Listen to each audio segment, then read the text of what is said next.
Para saudara dan saudari yang Tuhan cintai, selamat pagi dan selamat bertemu lagi dalam renungan harian dari Paroki Santo Petrus dan Paulus Argapura, edisi hari Sabtu, tanggal 23 September 2023. Hari ini Gereja Semesta merayakan peringatan wajib Padre Pio, seorang imam. Mengawali hari yang baru ini, kita hendak mendengar dan merenungkan sabda Tuhan. Marilah sebelum kita mendengar dan merenungkan sabda Tuhan, kita berdoa. Dalam nama Bapa dan Putra dan Roh Kudus. Amin. Allah Bapa Maha Kuasa, berkat rahmat yang istimewa, Engkau telah memperkenalkan Padre Pio imanmu mengambil bagian dalam salib putramu. Melalui pelayanannya, Engkau membaharui karya-karya agung kerahimanmu. Semoga dengan bantuan doanya, kami selalu diikutsertakan dalam sengsara Kristus dan dibimbing dengan sukacita menuju kebangkitan dalam kemuliaan. Bersabdalah ya Tuhan, kami siap untuk mendengarkan. Terpujilah Engkau Bapa, Putra dan Roh Kudus, kini dan sepanjang segala masa. Amin.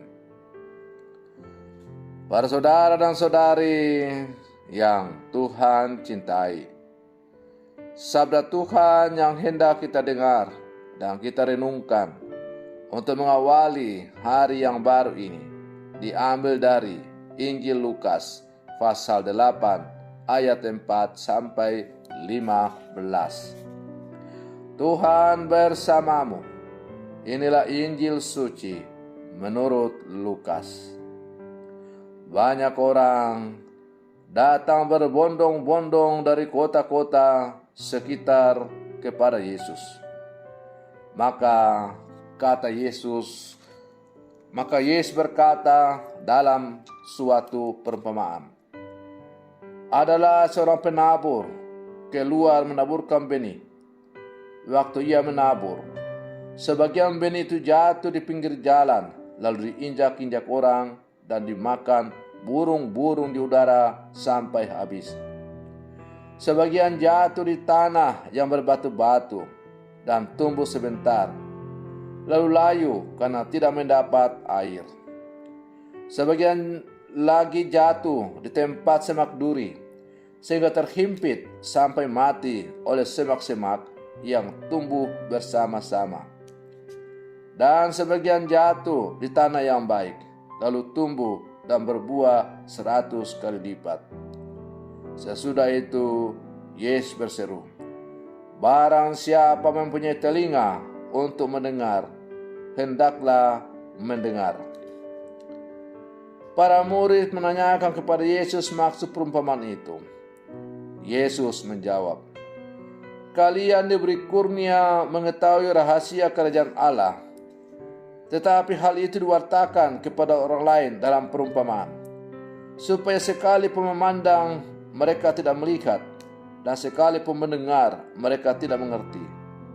Inilah arti perumpamaan itu. Benih itu ialah sabda Allah. Yang jatuh di pinggir jalan ialah orang yang telah mendengarnya.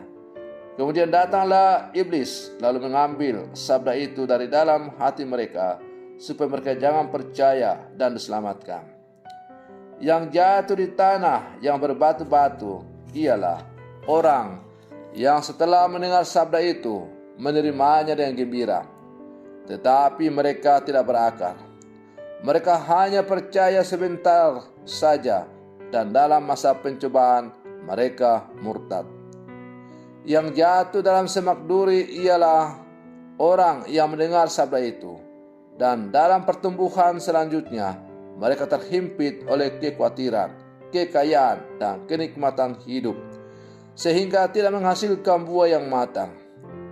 Yang jatuh di tanah yang baik ialah orang yang mendengar sabda itu dan menyimpannya dalam hati yang baik dan menghasilkan buah dalam ketekunan. Demikianlah sabda Tuhan. Para saudara dan saudari yang Tuhan cintai, melalui sabda Tuhan yang baru saja kita dengar bersama, kita mendengar bagaimana Yesus mengajar dengan perumpamaan tentang seorang penabur, di mana benih yang ditabur menggambarkan firman Tuhan dan tanah menggambarkan kita, orang-orang yang percaya kepadanya. Kita semua adalah orang-orang yang percaya kepadanya.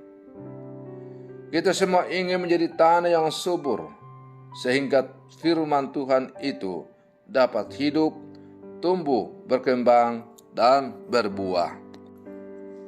Meskipun kita juga sadar bahwa tidak jarang kita menjadi tanah yang kering dan penuh dengan bebatuan.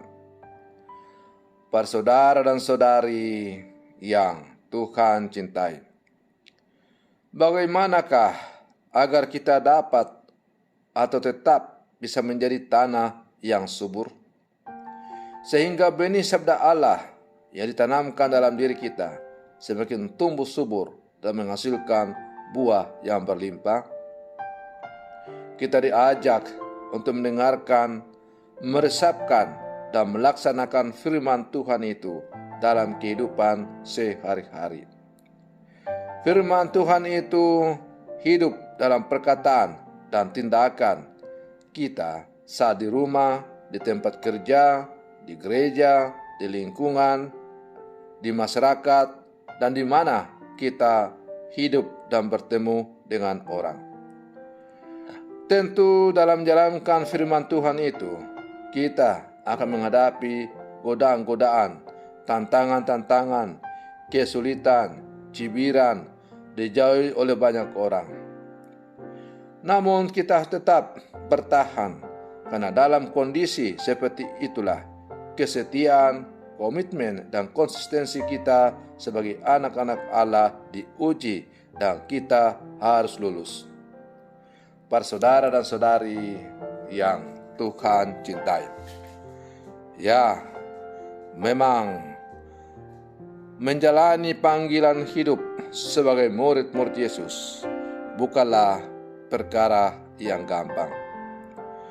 Benih sabda Tuhan yang ditaburkan kepada kita, dalam hati kita, dalam hidup kita, yang dimulai pada saat kita masing-masing menerima sakramen pembaptisan, perlu pengorbanan, perjuangan, kerja keras untuk memelihara, menumbuh kembangkan, sehingga benih sabda itu akhirnya bisa bertumbuh dengan subur dan menghasilkan buah yang berlimpah.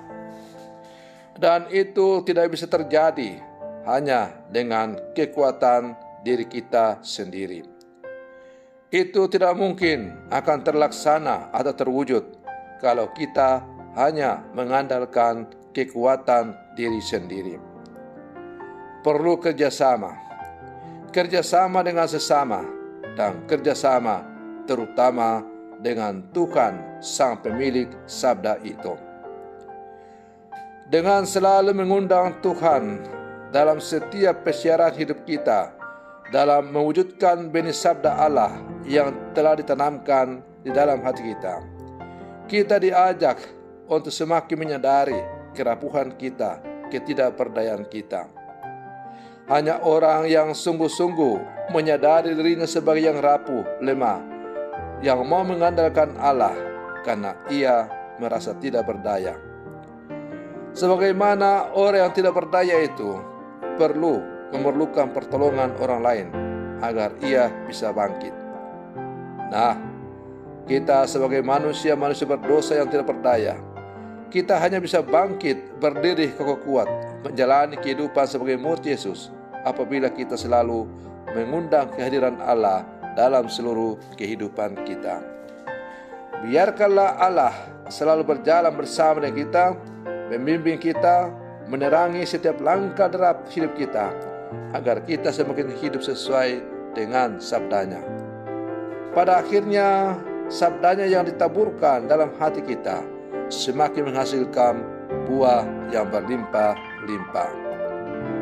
Bersaudara dan saudari yang Tuhan cintai, semoga permenungan saya untuk mengawali hari yang baru ini semakin menghantar kita untuk menjadi murid-murid Yesus yang sejati, yang siap untuk menghidupi benih sabda Allah yang sudah ditaburkan dalam hidup kita. Semoga benih itu menghasilkan buah yang berlimpah sebagai perwujudan nyata iman kita sebagai murid-muridnya yang sejati. Semoga demikian. Selamat pagi. Tuhan Yesus memberkati.